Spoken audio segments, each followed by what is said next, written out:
A very good afternoon to you. Take your bowl, put in some fun, put in some curiosity, add some wonder, lot of activities, and then see what your wonderful dish is. If I'm having a talk just before lunch, this is all that I can think of. And therefore, the most beautiful dish that you're going to have is one that is the learning outcomes out of education. To me, education is much beyond your qualifications. I think on that note, let me begin by speaking. We were hearing Kalpesh speak about disengagement. I think very importantly, we have to think in terms of how can we move ahead with our children, bring them the curiosity, bring out the curiosity, bring in joy in everything that we do. At the end of the day, they've got to be feeling that I had wings to fly and I had roots to be grounded. If that happens, no matter what chaos is outside in the world, I will find peace within myself. This is the changing reality. Today's teacher is a gardener. I remember going to a B.Ed school and my teacher there told me, you've been given a piece of clay and mold it the way you want, and that's what, there's a poem that comes across that way. I think we have gone past that. Today, we are all gardeners. We have to bring out the potential that is already present in every child. And therefore, we are quite different from what we were taught. From a potter who bases his entire thing on silos or on a linear growth of knowledge, that's how I would see a teacher who is a potter. Wants everything to be conforming to norms, rules, regulations, to accepted facts and following the beaten path. Mainly because we were at that point of time gearing to an industrial economy. Today, we are moving ahead. We are moving to a point where you become a gardener, where it is about integrating and bringing in experiential learning. Where I am moving towards an organic growth of skill set. What kind of skills that can I provide to my child such that education becomes meaningful and purposeful to the child, even 20 years down the line? Can I encourage diversity in my classrooms? Are the teaching learning processes enough to provide a variety of experience to every child? Ultimately, I am talking in terms of a knowledge economy. If you give a seed to a potter, all that you will get is a bonsai. I need huge trees. This is a paradigm shift. From knowledge and discipline, we have moved on to competency building and values. And during our journey, we acquire certain requirements. And they are skills, intellectual requirements, and the social requirements. Why? Because I think there is an intrinsic love for learning that should come in. So that 25 years down the line, when I have passed out of the portals of a big institution, I still want to learn and become an evolved individual. Where I see competition within myself, can I improve upon my performances of the previous time, or I am improving upon the knowledge that I had a day before? Can I promote discovery, bring in life skills, instill values, learn to be more collaborative, ultimately be motivated from within? Because the world is such that it's getting competitive and children keep talking about competition. The media talks about stresses. What is it that we have to do? Are we going to gear towards mediocrity? Certainly not. For which we have to provide them skills to cope. Coping skills are very important no matter what we are teaching our children. And ultimately, our children have to be global citizens. From standardized tests and slotting children as intelligent, average, slow, from being competitive and individualistic, from being called batch of 2012 as if they are products coming out of an industry and marking them as a batch size, to a more holistic education where we can discover our magical mind, to more collaborative effort. Therefore, I am talking about moving education from pressure to pleasure. And if I were to see this, I am talking in terms of education moving from McDonald's to Subway.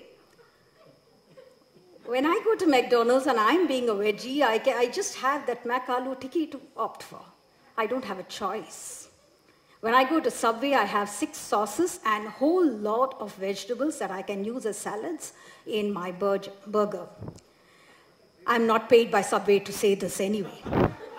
But I think it's very important that I customize my teaching learning processes in my classroom based on my class, on my learners, so that they are willing to adopt and adapt what I wish to give them. So we can't think in terms of ready-made curriculum, nor in terms of packaged lessons, either, sorry to say, coming as digital content from outsiders or as content ready-made. I think it is schools that are individually responsible for creating the content within the school with the help of the teachers, digital as well as blended. And I'm going to be talking to you about my experience here. This is what we have. We have certain things which are completely outside our control. Let's forget that. What is not in our control? Are we having the finances? And I'm talking about schools in general, rural as well as urban areas. The quality of human resources, much was talked about when we spoke about not having enough good teachers. The societal mindset, are we preparing our children for standard 10 and 12 examination? This year, the All India topper was from my school. 3 years back, I had the All India topper from my school.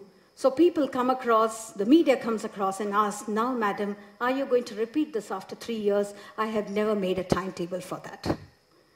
And this is what adds on to our non-engagement, if I can use it. Because we are all the time talking in terms of numbers and what are we going to create as outcomes.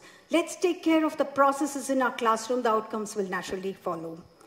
Location of the school, not important, not in our control. Parental involvement is not. But what can we do? Pedagogy is in our hands. Assessments, can we make our assessments online so that we make it interesting? For the past 2 years, I'm having online exams in my school. And I have the standard 5 child coming out who is very, very average. Can you understand? Yay! He's got only a 6 or a 5 out of 10. But the fact that he gets his answers immediately, he knows where he's going wrong, and the fact that he was engaged in that 10 minutes or 15 minutes that he was writing the test was most important. More importantly, it was moving away, deviating from the routines. So we have to, and the second point is contents. Can the teacher design the content? And that is individually made. Teacher empowerment. This is blended learning tools that we can use. I think this was spoken about, but one research that was done was 30% more accuracy that can be done.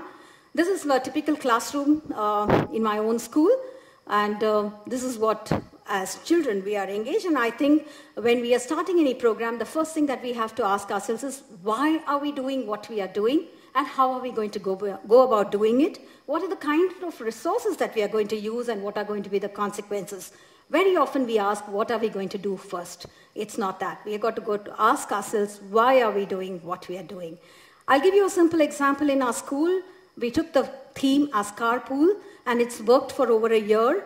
We divided this class into groups. How did we use blended learning is what I'm trying to do.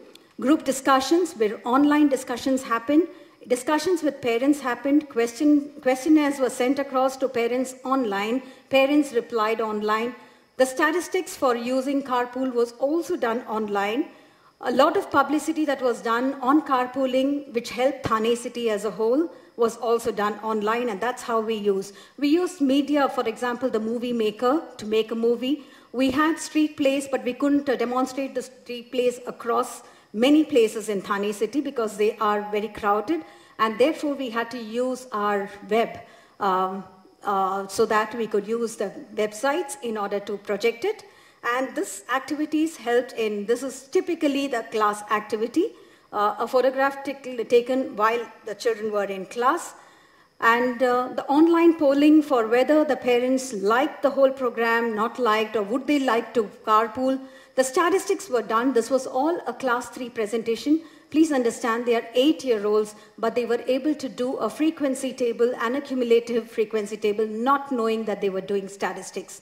At the end of the day, they were able to clearly mark and say that this percentage of students students carpooled and therefore helped. And I think this is a startling example of telling that you need not teach concepts as concepts. And this class 3 is primary school. Let's understand that in the primary section, very important for the teacher the children to feel the pulse of the children as well as have the touch. The voice of the teacher makes a lot of very important role.